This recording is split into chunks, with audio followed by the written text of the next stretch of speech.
എന്നിട്ടേ ഞാൻ ഇവിടുന്ന് പോകുന്നുള്ളൂ.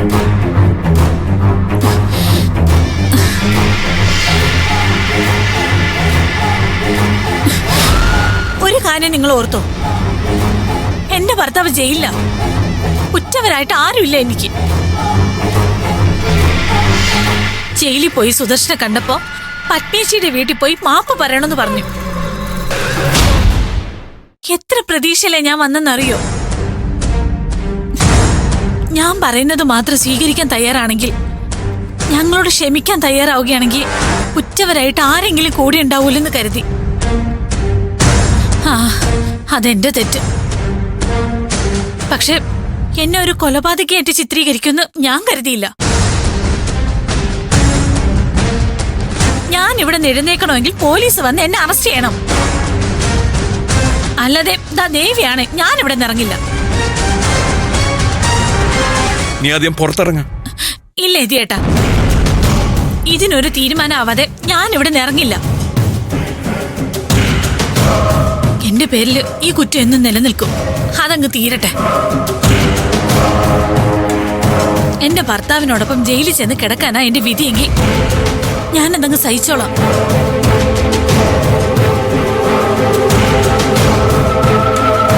പത്മേച്ചി, ഞാൻ ഇന്ന് പോയ അമ്പലം ഏതാന്നറിയോ? പത്മേച്ചിയുടെ തറവാട് ക്ഷേത്രം. പത്മേച്ചിക്ക് ഓർമ്മയില്ലേ, വേദമോള് ചെറുതായിരിക്കുമ്പോ പത്മേച്ചി അവളെയും കൂട്ടി തറവാട് ക്ഷേത്രത്തിലേക്ക് പോയത്? അന്ന് ഞാനും സുദർശനും ഒക്കെ നിങ്ങളുടെ കൂടെ ഉണ്ടായിരുന്നു. അന്ന് പത്മേച്ചി വേദിക്ക് വേണ്ടി അവിടെ ഒരു ചടങ്ങ് നടത്തി. ദേവിക്ക് മുമ്പിൽ അവളെ അടിമ കിടത്തി. കുഞ്ഞുങ്ങളെ അടിമ കിടത്തുമ്പോ ക്ഷേത്രത്തിൽ വെച്ച് അച്ഛനമ്മമാരെടുക്കുന്ന തീരുമാനം എന്താ? ആ കുഞ്ഞിന്റെ ജീവിതത്തിൽ എന്ത് പ്രധാനപ്പെട്ട തീരുമാനം എടുക്കുമ്പോഴും അവിടെ ചെന്ന് അനുവാദം ചോദിക്കണമെന്നല്ലേ? ദേവിയുടെ കുഞ്ഞല്ലേ അവള്. അവളുടെ കല്യാണം തീരുമാനിച്ചെന്ന് ഞാൻ അറിഞ്ഞു. അത് നീ എങ്ങനെ അറിഞ്ഞു? അതെങ്ങനെങ്കിലും ആവട്ടെ.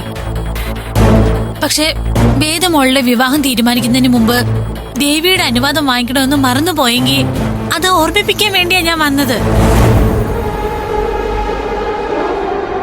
ദേ നോക്ക്, പത്മേച്ചിയുടെ തറവാട് ക്ഷേത്രത്തിലെ ദേവി വിഗ്രഹത്തിന്റെ രൂപമായത് പത്മേച്ചിക്ക് വേണ്ടി ഞാൻ വാങ്ങിച്ചോണ്ട് വന്നതാ. നിങ്ങൾക്ക് ചിലപ്പോ വിശ്വാസം കാണില്ലായിരിക്കും. പക്ഷെ നടയിൽ ചെന്ന് നിന്ന് പറയുന്ന കാര്യങ്ങൾ ദേവി മറക്കില്ല, മറികടന്ന പൊറക്കില്ല. ഈ വിവാഹത്തിന്റെ കാര്യം ഞാൻ പൂജാരിയോട് സംസാരിച്ചപ്പോ അങ്ങനെ ഒരു വിവാഹം നടക്കാൻ സാധ്യതയില്ലെന്നാ പൂജാരി എന്നോട് പറഞ്ഞത്. അല്ല, ഇവളിത് എന്തൊക്കെയാ പറയുന്നത്? അല്ലെ, ഇവളാണോ വേദയുടെ വിവാഹ കാര്യം സംസാരിക്കാൻ അമ്പലത്തിലേക്ക് പോകുന്നത്? ഞാനല്ല, അതിന് എനിക്കൊരു അർഹതയും ഇല്ല. പക്ഷെ അവള് നമ്മുടെ കുഞ്ഞല്ലേ, ഒരുപാട് നാള് ഞാൻ എടുത്തോണ്ട് നടന്നതല്ലേ. അവളുടെ ജീവിതത്തിന് ഒരു ദോഷം വരരുതെന്ന് കരുതി. അതുകൊണ്ട് ഞാൻ ചോദിച്ചു.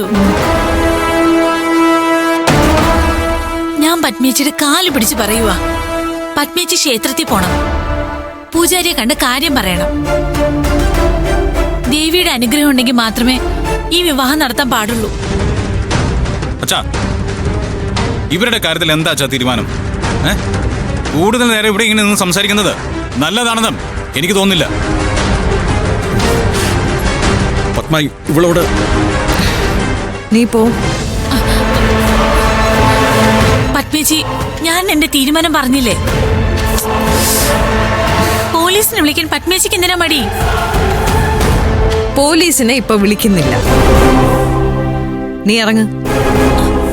ഇറങ്ങാൻ പറഞ്ഞ അല്ല, നിനക്കത് കേട്ടൂടെ?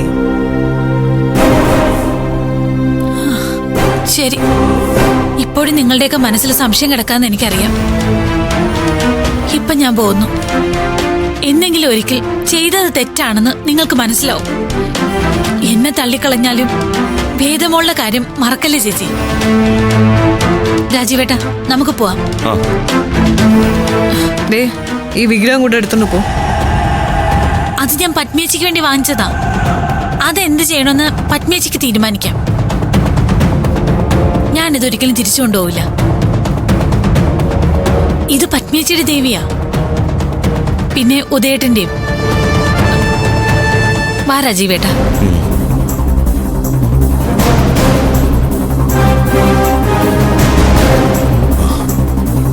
എന്താ പത്മ ഇതൊക്കെ?